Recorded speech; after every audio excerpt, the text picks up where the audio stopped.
नमस्कार दोस्तों, मैं आपको सुनाने जा रहा हूँ एक पत्रकारिता में छपी कहानी जिसका नाम है अंजलि बस एक दिन के लिए वापस आ जाओ प्लीज़।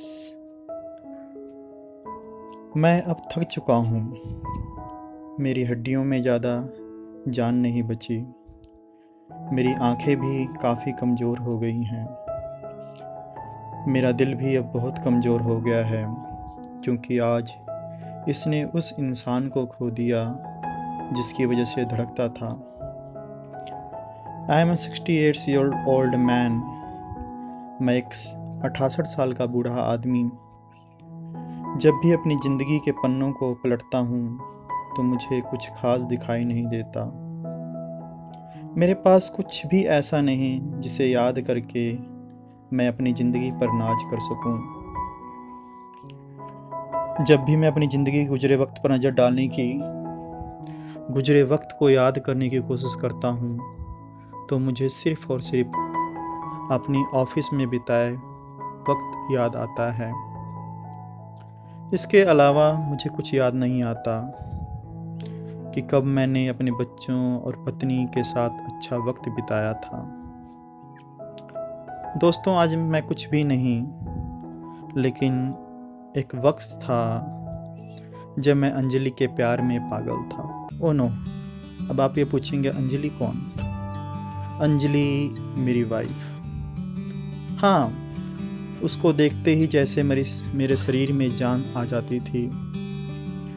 गर्मियों के मौसम में भी मुझे लगता था जैसे बरसात का मौसम है। शायद उन दिनों मैंने अंजलि से ज़्यादा खूबसूरत लड़की कभी देखी नहीं थी। बहुत जल्द हमने शादी कर ली। मुझे गर्व था कि अंजलि बहुत अच्छी माँ और पत्नी है। उसने बच्चों का बहुत अच्छे से ध्यान रखा। लेकिन हमारा प्यार शादी के 2 साल बाद कहीं खो गया। मेरा काम मुझ पर हावी होने लगा था। हर वक्त मुझे काम की चिंता रहती थी और इधर अंजलि भी बच्चों में बहुत बिजी रहा करती थी। हम दोनों जैसे एक दूसरे के लिए टाइम ही नहीं निकाल पाते थे। लेकिन अंजलि का वो सुबह मेरे लिए चाय बनाकर लाना और मुझे देना वो अब भी नहीं बदला था। वो उसका प्यार जताने का अपना तरीका था, लेकिन मैंने कभी गौर ही नहीं किया। दोस्तों, उस वक्त मैं भी अपनी फाइल्स में बिजी रहा करता था। आफ्टर 43 ईयर्स लेटर, आज शादी के 43 साल के बाद अंजलि की ब्रेन ट्यूमर की वजह से मौत हो चुकी है। वो मुझसे अक्सर कहा करती थी कि मेरे सर में दर्द रहता है, मेरा पूरी बॉडी पेन होती है। तो उसको मैं हंसकर कह दिया करता था कि लाओ तुम्हारा सिर दबा देता हूँ और दवाई ला देता हूँ, तुम ठीक हो जाओगी। हॉस्पिटल के बेड पर अंजलि कई दिनों तक मौत से लड़ती रही, लेकिन लड़ते लड़ते अंत में वह हार गई। जिस दिल को मैंने इतनी शिद्दत से चाहा, अब वो कभी नहीं धड़केगा। उस दिन मैं बहुत रोया क्योंकि उसे बचाने के लिए मैं कुछ ना कर पाया। मेरी पत्नी, मेरे बच्चों की माँ आज इस दुनिया में से चली गई। एक्चुअली मैं टूट चुका था। आज भी मुझे याद है,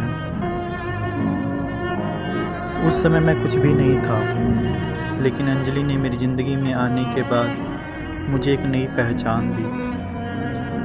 हम दोनों एक दूसरे की ज़िंदगी थे, पर मैंने अपने रिश्तों को अहमियत न देते हुए अपने काम से प्यार किया। शायद मैं अपनी ज़िंदगी को भी माफ़ ना कर पाऊँ, माफ़ी मांग सकूं उस हालात के लिए जो उस समय मैं ठीक नहीं कर पाया।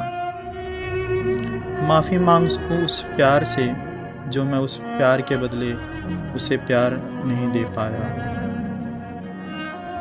उसके चले जाने के से पहले मैं उससे हमेशा यही कहना चाहता था, अंजलि बस एक दिन के लिए वापस आ जाओ, ताकि मैं उससे माफ़ी मांग सकूं। लेकिन सच्चाई दोस्तों अब ये है कि वो मुझसे दूर जा चुकी थी। दोस्तों, कई बार हमें ये लगता है कि हमारी ज़िंदगी बहुत ही सरल चल रही है, परंतु सच्चाई ये होती है मेरे, आपके, हम सब के जीवन में कुछ न कुछ दिन प्रतिदिन उतार चढ़ाव आते रहते हैं। और दोस्तों, जहाँ तक बात मैंने देखी है, जवानी से ज़्यादा ज़िंदगी में बुढ़ापा लंबा लगता है और बिना प्रेम या पार्टनर के ये बुढ़ापा काटना जैसे पल पल मौत को झेलने के बराबर है। अभी उठिए, अपने पार्टनर को या हम किसी भी रिश्ते को ले लें, जीवन में किसी भी रिश्ते को हम ले लें, जो हमें प्यार देता है हमें भी उसके बदले उसको प्यार देना चाहिए और उसे खुश रखने के लिए बहुत से यत्न करने चाहिए, क्योंकि अगर वो खुश रहेगा तो आप भी खुश रहेंगे, और जब आप खुश रहेंगे तो ये आपकी ज़िंदगी खुश रहेगी और जीवन बड़ा ही सरल और सही तरीके से बीतेगा। धन्यवाद।